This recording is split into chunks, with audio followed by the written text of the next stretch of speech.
Meta just installed mandatory spyware on its own employees to train AI, and they're calling it a feature. This is AI Wire Daily. Meta is capturing keystrokes, mouse movements, and clicks from US-based workers to feed into AI model training. The goal is building autonomous AI agents that can do your job for you, which is ironic considering they're literally watching you do your job right now to make it happen. Internal memos confirm it's not optional. This matters because it's the clearest signal yet that the line between development and surveillance has completely evaporated. Big tech isn't just building AI anymore, it's building AI by turning its own workforce into data mines. My take, this is what peak desperation looks like. If your training data pipeline is so broken you need to spy on your employees to scale, you've already lost the plot.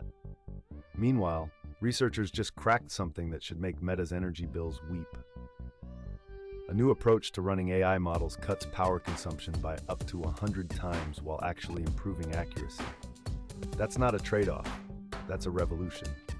AI currently drinks over 10% of US electricity, and that number's only climbing.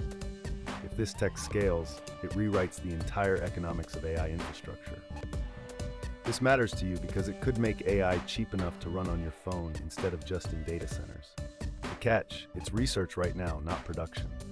But when it ships, energy-driven AI moats collapse overnight. OpenAI just officially retired GPT-4o across all ChatGPT plans and consolidated everything around GPT-5x. That's a full generational shift in one move. The company is essentially saying the previous flagship is now dead weight signal or noise. Probably signal. It means OpenAI believes 5x is stable enough to be the sole workhorse, which either shows confidence or desperation, depending on how you read it. Either way, if you're still using 4o for anything serious, migrate now. Anthropic went the opposite direction and made a public commitment. Claude stays ad-free forever. They literally published a statement saying advertising incentives are incompatible with building helpful AI. Translation: we're not selling your attention, we're selling capability.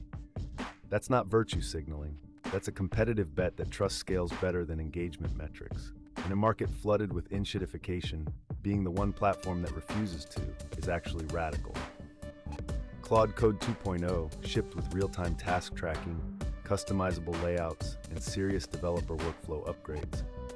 At the same time, OpenAI dropped GPT-5.4 Cyber for enterprise security teams. Both companies are clearly racing into specialized models. Now the era of one model fits all is officially over. Developers get choice, which is good, but it also means picking the right tool is about to get a lot harder. That's the AI news. Subscribe, this stuff moves fast.